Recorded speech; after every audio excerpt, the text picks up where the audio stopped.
नमस्कार, बहुत बहुत स्वागत। मैं हूं आपके साथ ऋतु ज्ञानवानी। आप देख रहे हैं न्यूज़ 18 का डिजिटल प्लेटफॉर्म। इथियोपिया के हेली गुब्बी ज्वालामुखी विस्फोट की राख गुजरात और राजस्थान होते हुए दिल्ली तक पहुंच गई है। इस घटना ने माउंट वेसुवियस की त्रासदी की यादें ताज़ा कर दी हैं। चलिए जानते हैं वो घटना जब पूरा शहर ही मौत की आगोश में सो गया। प्रकृति के क्रोध की धमक आज भी इंसान को कांपने पर मजबूर कर देती है। अफ्रीका के इथियोपिया में हेली गुब्बी ज्वालामुखी 12,000 साल बाद अचानक से फट पड़ा और इस ज्वालामुखी से निकला गर्म राख का गुबार गुजरात राजस्थान होते हुए दिल्ली के आसमान तक पहुंच चुका है। इस कारण देश भर में कई उड़ानें रद्द या डाइवर्ट करनी पड़ी हैं। इथियोपिया में फटे इस ज्वालामुखी ने 1946 साल पहले इटली के माउंट वेसुवियस में हुए भयानक विस्फोट की यादें दिला दी है।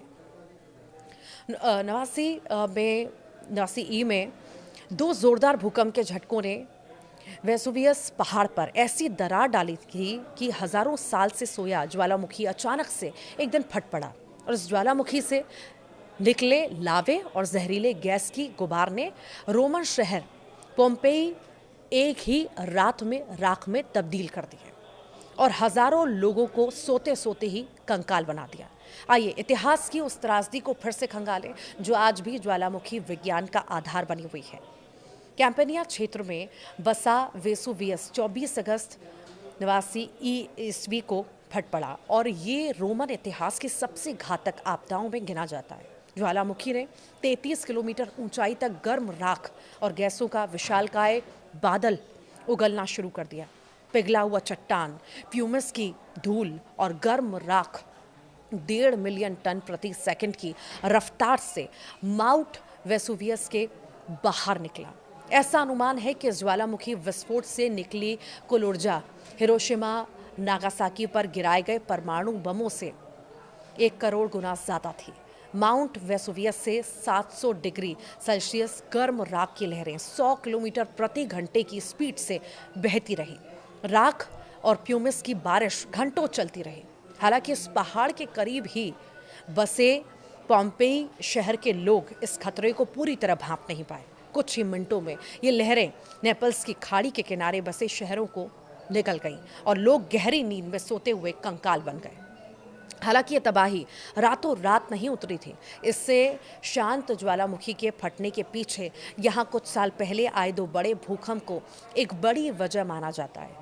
दरअसल रोमन इतिहास में दर्ज रिकॉर्ड के मुताबिक यहाँ 5 फरवरी 62 ईस्वी को नेपल्स की खाड़ी में एक बड़ा भूकंप आया जिसने पोम्पेई को बुरी तरह से झकझोर दिया। दीवारें ढह गई, मंदिर टूटे, सड़कें फटी और इस भूकंप से तबाही कई इमारतों की मरम्मत ही चलती रही थी कि 64 ईस्वी में एक और छोटा भूचाल आया। वहीं वेसुवियस के विस्फोट से ठीक 4 दिन पहले भी कुछ छोटे भूकंप आए, लेकिन उन्हें खतरे की घंटी नहीं माना गया। हालांकि इस भूकंप ने चट्टानों में दरारें डाली और उबलता लाल लावा ऊपर फट पड़ा। फिर आया वो काला दिन। मिसनम शहर से प्लिनी द यंगर ने इस घटना का जीवंत वर्णन किया। सुबह आकाश में एक पाइन ट्री जैसा विशाल बादल उभरा, ऊपर से फैला हुआ, नीचे मोटा राख और प्यूमिस की बारिश घंटों चली। लोग जान बचाने के लिए भागे, लेकिन ज्वालामुखी से निकली राख ने सब निकल लिया। पोम्पेई शहर पूरी तरह मिट्टी में मिल गए। राख की परतों ने 1500 से ज्यादा शवों को संरक्षित कर दिया, जो हजारों साल पुरातत्वविदों को जस की तस मिली। पोम्पेई की खुदाई में घर, मंदिर, बाजार और ब्रेड की दुकानें उजागर हुईं, जहां रोटियां ओवन में पक रही थीं। अनुमान है कि माउंट वेसुवियस के ज्वालामुखी विस्फोट में 10,000 से 16,000 लोगों की जान चली गई थी। वहीं इथियोपिया के ज्वालामुखी में हुआ विस्फोट माउंट वेसुवियस जैसा खतरनाक तो नहीं, लेकिन ये भी वेसुवियस की तरह लगभग 10,000 से शांत बैठा था और इस विस्फोट के पीछे भी भूकंप को ही वजह माना जा रहा है।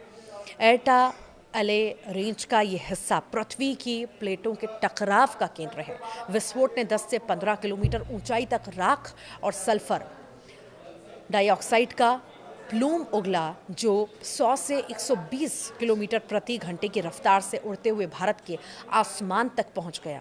डीजीसीए ने इस ज्वालामुखी राख के मद्देनजर सोमवार को एयरलाइंस को एडवाइजरी जारी की, जिसमें इस राख वाले इलाकों में जाने से बचने को कहा गया, क्योंकि इस राख के कण इंजन में चिपककर उसे खराब कर सकते थे। वैज्ञानिक कहते हैं जलवायु परिवर्तन से ऐसे विस्फोट बढ़ रहे हैं। वेसुवियस ने हमें सिखाया कि प्रकृति की चेतावनियां नज़रअंदाज ना करें। वहीं इथियोपिया की राख दिल्ली को काला कर रही है, तो क्या हम तैयार हैं? भूकंप की दरारें आज भी आ रही हैं। 62 ईस्वी की तरह ज्वालामुखी फटते ही आग बहती है और इंसान सोते सोते राख में दफन। ये इतिहास नहीं, चेतावनी है।